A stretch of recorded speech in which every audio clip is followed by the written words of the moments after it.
नमस्कार, Rajesh sir classes में आपका स्वागत है। साइंस क्लास 10 चैप्टर 12 विद्युत चैप्टर 12 के अंदर के प्रश्नों का उत्तर।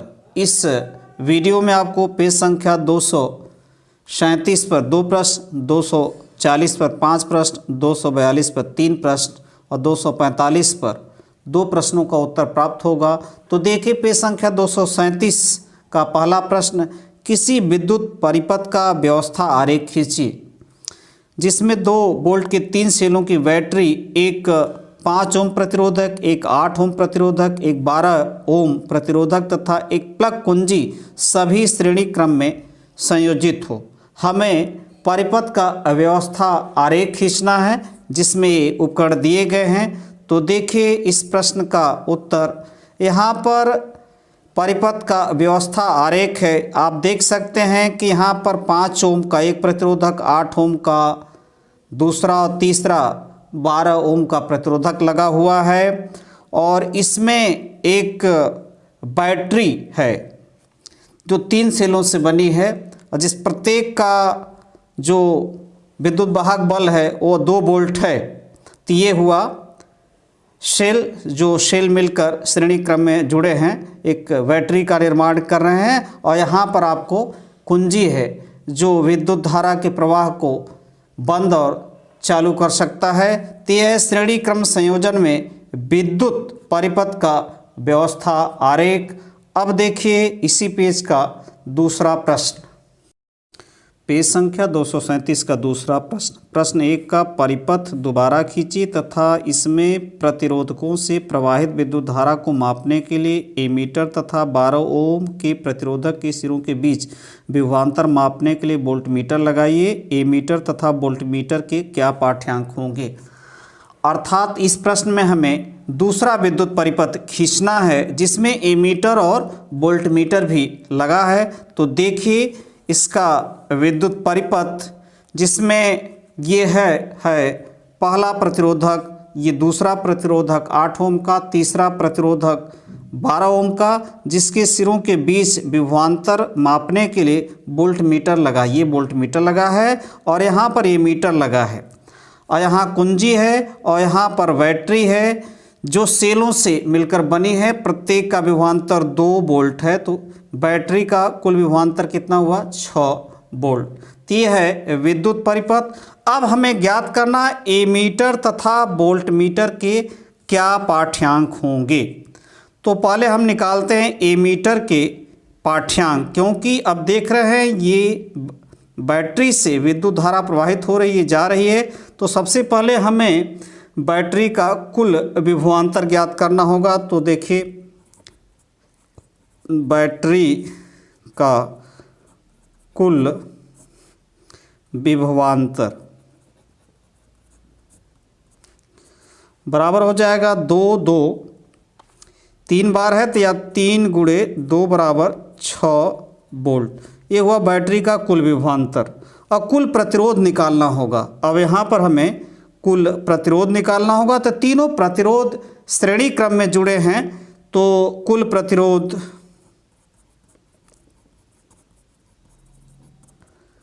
प्रतिरोध हो जाएगा, 3 प्रतिरोध हैं। पहला है 5, श्रेणी क्रम है तो जोड़ देंगे डायरेक्ट ऐसे ही। ये है 12, तो ये हो गया 25 ओम। अब हमें निकालना है परिपथ में प्रवाहित धारा जो कि एमीटर से का पाठ्यांक होगा। तो परिपथ में प्रवाहित धारा, परिपथ में प्रवाहित धारा बराबर एमीटर का पाठ्यांक, एमीटर का पाठ्यांक बराबर हो जाएगा V/R। तो V कितना है, 6 और R कितना है, 25 ओम। और डिवाइड करेंगे तो आ जाएगा 0.24 एम्पियर। यानी कहने का अर्थ है एमीटर का पाठ्यांक यानी परिपथ में जो धारा प्रवाहित होगी वह 0.24 एम्पियर, यही एमीटर का पाठ्यांक होगा। अब देखिए वोल्ट मीटर का पाठ्यांक, यहाँ पर वोल्ट मीटर लगा है और हमें इसका पाठ्यांक निकालना है। अब हमें वोल्ट मीटर का पाठ्यांक निकालना है, अर्थात 12 ओम प्रतिरोधक के सिरों का विभवांतर ज्ञात करना है।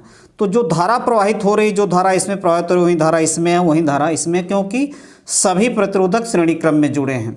तो वोल्ट मीटर का पाठ्यांक, वोल्ट मीटर का पाठ्यांक बराबर होगा 12 ओम प्रतिरोधक 12 ओम प्रतिरोधक के सिरों के बीच विभवांतर। अब विभवांतर भी हम जानते हैं, V बराबर होता आई आर। तो I यहाँ पर दिया है और R क्या है, R की वैल्यू क्या है 12 ओम।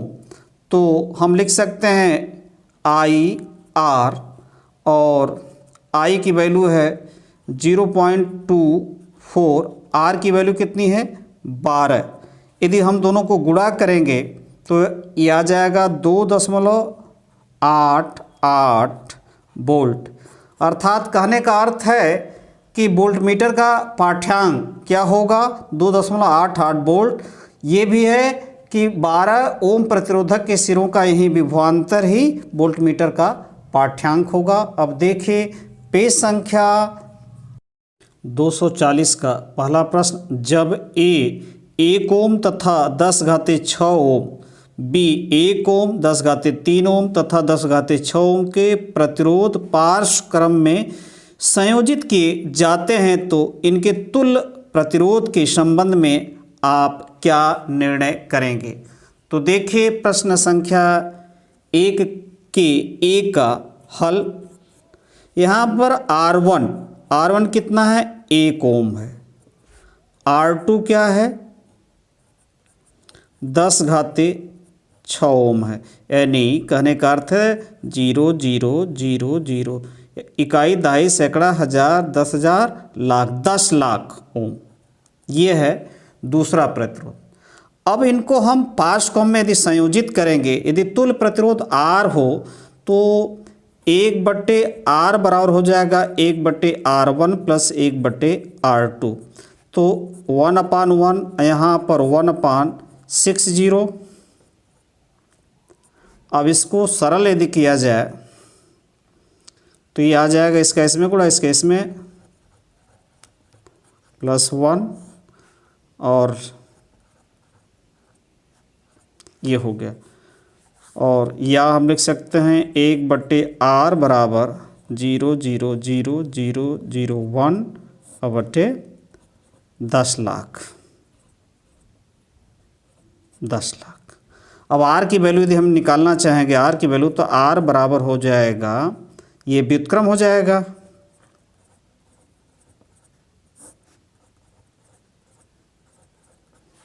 और डिवाइड करेंगे तो ये आ जाएगा 0.99, ये आएगा 99। अब हम देख रहे हैं इसके ये लिखा है इनके तुल्य प्रतिरोध के संबंध में आप क्या निर्णय करेंगे। तो हम देख रहे हैं इनका तुल्य प्रतिरोध जो है इसके मिनिमम प्रतिरोध से भी कम है। इसका जो तुल्य प्रतिरोध है उसके मिनिमम प्रतिरोध से भी कम है। अब देखिए इसी का पार्ट बी में 3 प्रतिरोध है। R1 बराबर है 1 ओम, R2 बराबर है 10⁻³ अर्थात 1000 ओम, R3 है 10⁻6 यानी 10 लाख ओम। यदि तुल्य प्रतिरोध R हो तो 1/R बराबर हो जाएगा 1/R1 plus 1/R2 plus 1/R3। तो 1/1 ये हो जाएगा 10 लाख। इसको सरल करेंगे तो इसका जो लॉस आएगा 10 लाख आएगा और यहाँ पर होगा 10 लाख और यहाँ पर हो जाएगा 1000, यहाँ 1 हो जाएगा। और इसको सरल करें यदि जोड़ेंगे तो या 1/r बराबर हमें मिल जाएगा, ये नीचे तो रहेगा वहीं, और ये हो जाएगा 1 ये हो जाएगा। अब हमें यदि r की वैल्यू निकालना है तो इस सरल करेंगे तो r की वैल्यू व्युत्क्रम कर देंगे, उल्टा कर देंगे,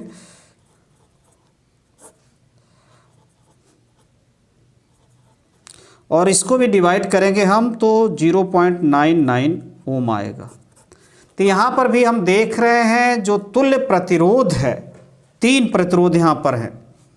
यहाँ पर ये 3 प्रतिरोध हैं, पहला, दूसरा और तीसरा है। और इनका जो तुल्य प्रतिरोध है, तीनों प्रतिरोध में जो मिनिमम है उससे कम आ रहा है, उससे कम आ रहा है। अब देखिए इसी पेज का यानी 240 का 40 पेज का दूसरा प्रश्न 2। 100 ओम का एक विद्युत लैंप, 50 ओम का एक विद्युत टोस्टर तथा 500 ओम का एक जल फिल्टर 220 वोल्ट के विद्युत स्रोत से पार्श्व क्रम में संयोजित है। उस विद्युत स्त्री का प्रतिरोध क्या है जिसे यदि समान स्रोत के साथ संयोजित कर दें तो वह उतनी ही विद्युत धारा लेती है जितनी तीनों युक्तियां लेती हैं। यह भी ज्ञात कीजिए कि इस विद्युत स्त्री से कितनी विद्युत धारा प्रवाहित होती है। प्रश्न में है कि 3 युक्तियां हैं, एक है विद्युत लैंप, दूसरा विद्युत टोस्टर और तीसरा है जल फिल्टर। ये पार्श्व क्रम में संयोजित है। अब हमें उस विद्युत स्त्री का प्रतिरोध क्या है ज्ञात करना है जिसे यदि समान स्रोत से यानी इसी स्रोत से जोड़ दिया जाए तो उतनी ही विद्युत धारा लेती जितनी तीनों युक्तियां लेती हैं। तो यहाँ पर 3 युक्तियां हैं। पहली युक्ति का जो प्रतिरोध R1 है वो है 100 ओम। दूसरी युक्ति R2 है जिसका प्रतिरोध है 50 ओम। तीसरी युक्ति है जल फिल्टर जिसका प्रतिरोध है 5 ओम। यदि इनका तुल्य प्रतिरोध R हो तो 1/R हो जाएगा 1/R1 plus 1/R2 plus 1/R3। 1/100 धन 1/50 धन 1/500 और लॉस 500 होगा। तो यहाँ पर हो जाएगा 5, 50 से भाग देंगे 10 होगा, 500 से भाग देंगे 1 होगा, या 1/R बराबर 16 हो जाएगा या 16/500, या हम या निकालना चाहें R तो ये 500 ऊपर 16 नीचे हो जाएगा और डिवाइड करेंगे तो यह आ जाएगा 31.25 ओम। ये हुआ इन तीनों युक्तियों का तुल्य प्रतिरोध। अब विद्युत स्त्री का प्रतिरोध भी यही होगा। तो विद्युत स्त्री का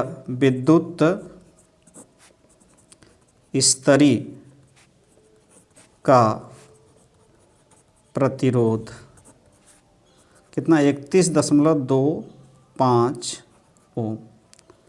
अब पूछा जा रहा है कि कितनी विद्युत धारा प्रवाहित होगी। तो स्रोत यही है, स्रोत क्या है 220 वोल्ट, तो V बराबर यहाँ पर है 220 वोल्ट और R तो यही है यहाँ पर, और हमें निकालना है I। तो I यानी विद्युत धारा प्रवाहित होगी तो I बराबर होता है V/R। V 220 और R की वैल्यू 31.25, और यदि हम इसको डिवाइड करेंगे तो यह आ जाएगा 7.04 एम्पियर, यानी विद्युत स्त्री से 7.04 एम्पियर विद्युत धारा प्रवाहित होगी। अब देखिए इसी पेज का तीसरा प्रश्न श्रेणी क्रम में संयोजित करने के स्थान पर वैद्युत युक्तियों को पार्श्व क्रम में संयोजित करने के क्या लाभ हैं। यदि जो युक्तियां हैं उनको श्रेणी क्रम की अपेक्षा पार्श्व क्रम में समांतर क्रम में यदि जोड़ दिया जाए तो क्या लाभ होंगे। तो देखिए इसके लाभ। श्रेणी क्रम की तुलना में पार्श्व क्रम में जुड़े प्रतिरोधों का तुल्य प्रतिरोध बहुत कम होता है। यदि युक्तियों को हम श्रेणी क्रम में जोड़े हैं उसकी अपेक्षा यदि पार्श्व क्रम में जोड़ दें तो उनका जो कुल प्रतिरोध होगा, तुल्य प्रतिरोध होगा, बहुत कम हो जाएगा। श्रेणी क्रम की अपेक्षा पार्श्व क्रम में समान विभवांतर से अधिक धारा प्राप्त की जा सकती है। श्रेणी क्रम की अपेक्षा पार्श्व क्रम में जोड़ने पर समान विभवांतर से हम अधिक धारा की प्राप्ति कर सकते हैं। श्रेणी क्रम की अपेक्षा पार्श्व क्रम में ऊर्जा की हानि कम होती है। श्रेणी क्रम की अपेक्षा पार्श्व क्रम में ऊर्जा की जो हानि होती है बहुत कम होती है। अब देखिए इसी पेज का चौथा प्रश्न 2 ओम, 3 ओम तथा 6 ओम के 3 प्रतिरोधकों को किस प्रकार संयोजित करेंगे कि संयोजन का कुल प्रतिरोध 4 ओम 1 ओम हो। तो देखिए यहाँ पर ए के लिए यहाँ पर जो कुल प्रतिरोध है, कुल प्रतिरोध कितना है 4 ओम। युक्तियाँ जो हैं R1 हैं, प्रतिरोधक जो हैं वो हैं पहला 2 ओम, दूसरा है 3 ओम और तीसरा है 6 ओम। अब हमें इनको इस क्रम में संयोजित करना है कि जो इनका तुल्य प्रतिरोध या कुल प्रतिरोध कितना है 4 ओम है। यह तभी संभव है कि हम इन दोनों प्रतिरोधों को पार्श्व क्रम में संयोजित करें और इनको क्या करें, उससे श्रेणी क्रम में संयोजित करें। कहने का अर्थ है कि हम इसको इस प्रकार से संयोजित करें तब इनका जो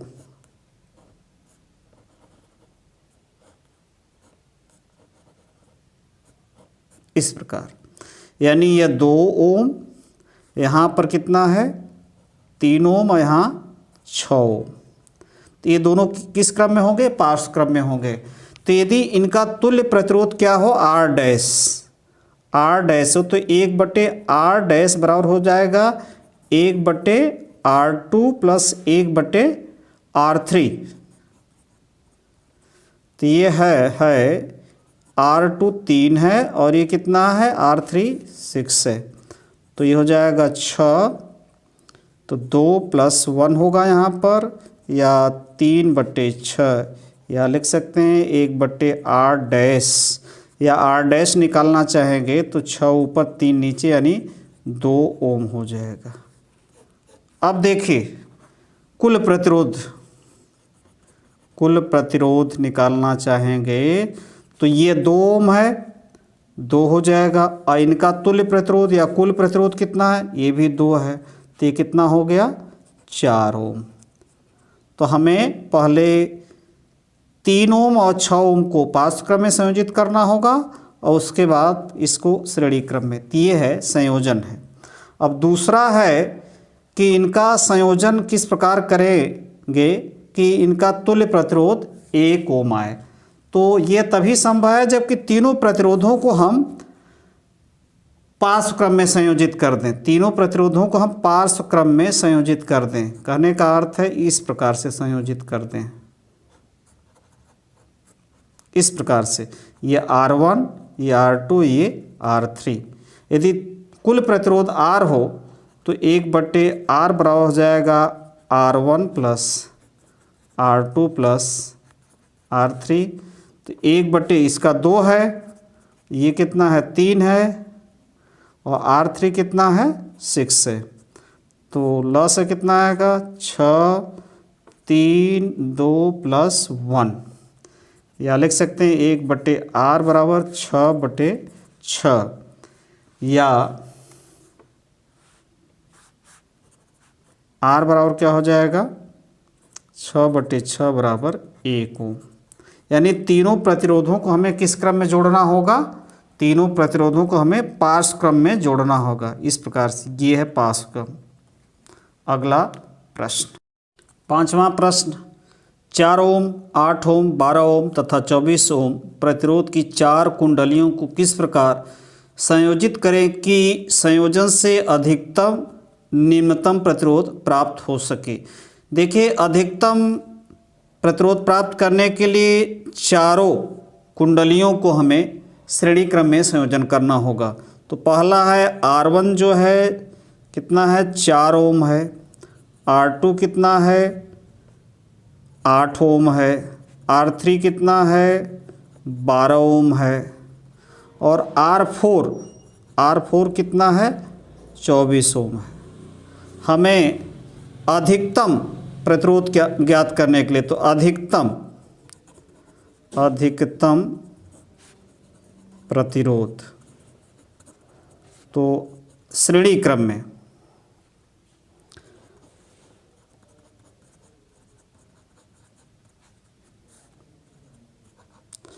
और ये है 4 + 8 + 12 + 24 तो ये हो जाएगा 48 ओम।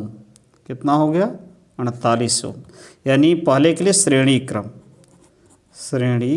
क्रम में यदि जोड़ेंगे तो हमें अधिकतम प्रतिरोध प्राप्त होगा। बी देखिए इसी में निम्नतम प्रतिरोध पार्श्व क्रम में जोड़ना होगा, पार्श्व क्रम।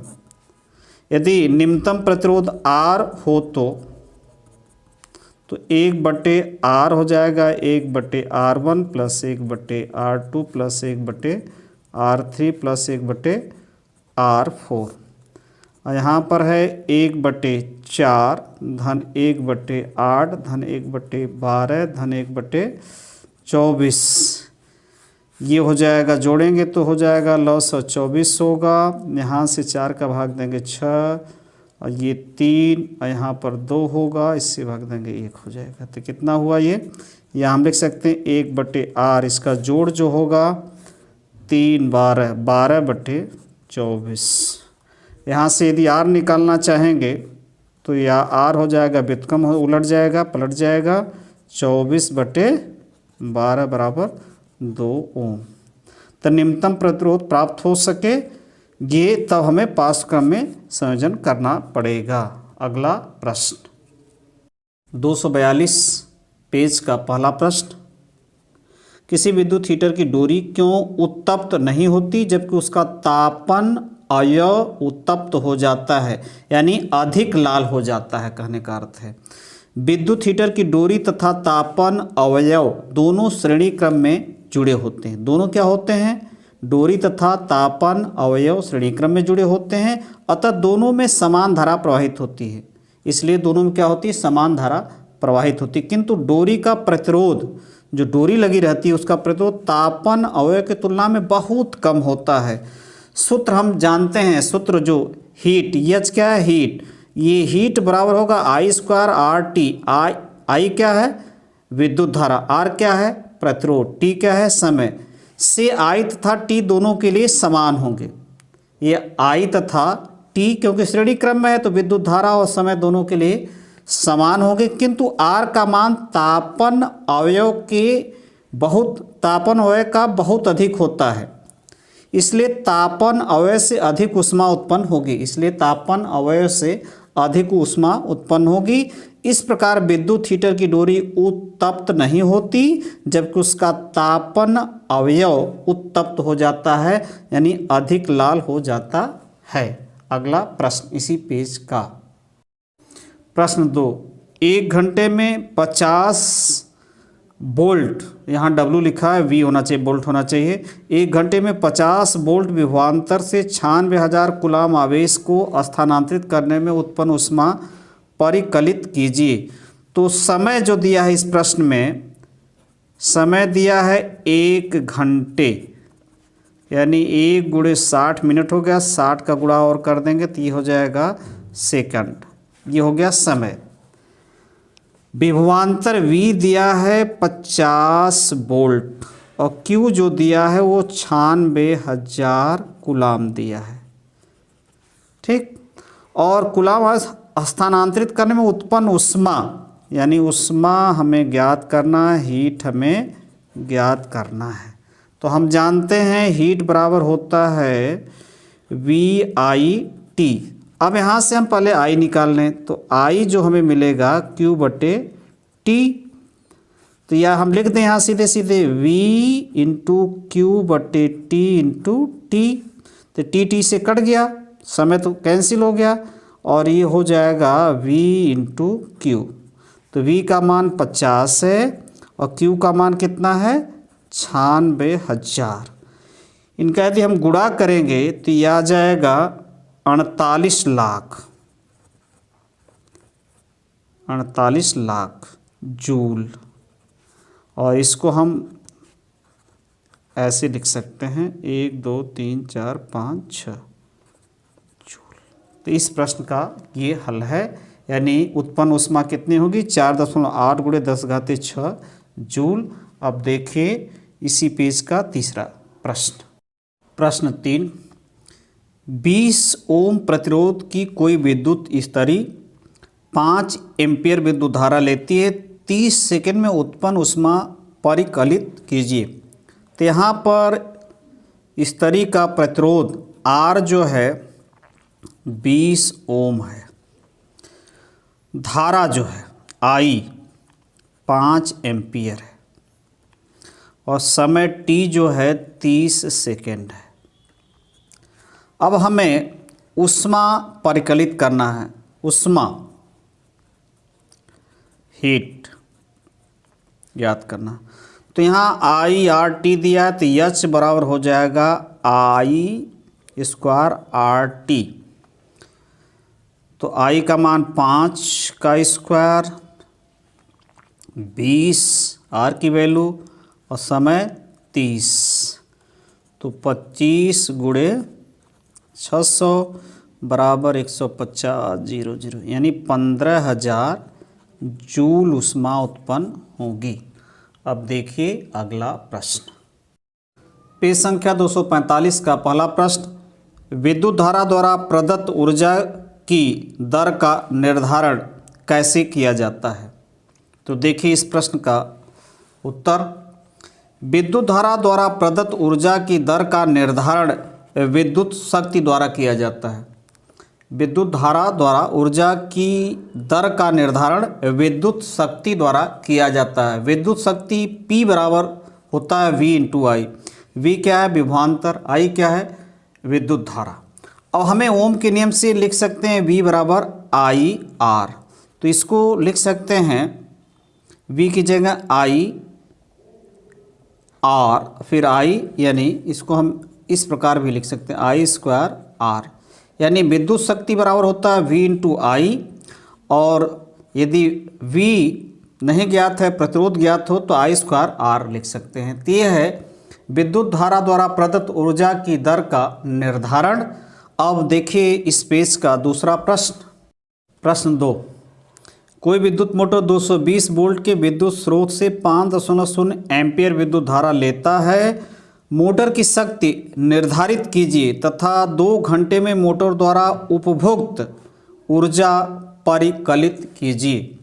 तो यहाँ देखिए V जो दिया है वो दिया 220 वोल्ट विभवांतर जो दिया है, I जो दिया है 5 एम्पीयर, और हमें निकालना है मोटर की शक्ति और उपभोक्त ऊर्जा। समय जो दिया है T बराबर दिया 2 घंटे, इसे हमें सेकंड में कन्वर्ट करना होगा, तो 2 गुणे 60 सेकंड।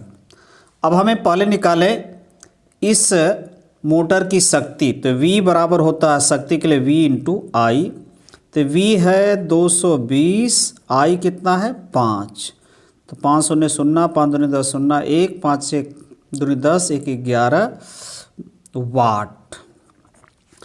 तो विद्युत मोटर की जो शक्ति होगी 1100 वाट होगी। अब हमें निकालना खर्च, उपभोक्त माने खर्च ऊर्जा परिकलित कीजिए, यानी 2 घंटे में जो ऊर्जा खर्च होती है उसको हमें परिकलित करना है। तो उपभोक्त ऊर्जा होता P इंटू T। तो P है 1100, T कितना है 2 गुणे 60 गुणे 60। यदि इसका हम गुणा करेंगे तो आ जाएगा 000 जूल। और 7.92 गुणे 10 1 2 3 4 5 6 10 घाते 6 जूल। यह है उपभुक्त ऊर्जा 2 घंटे में, खर्च ऊर्जा 2 घंटे में 7.92 गुणे 10 घाते 6 जूल। नमस्कार।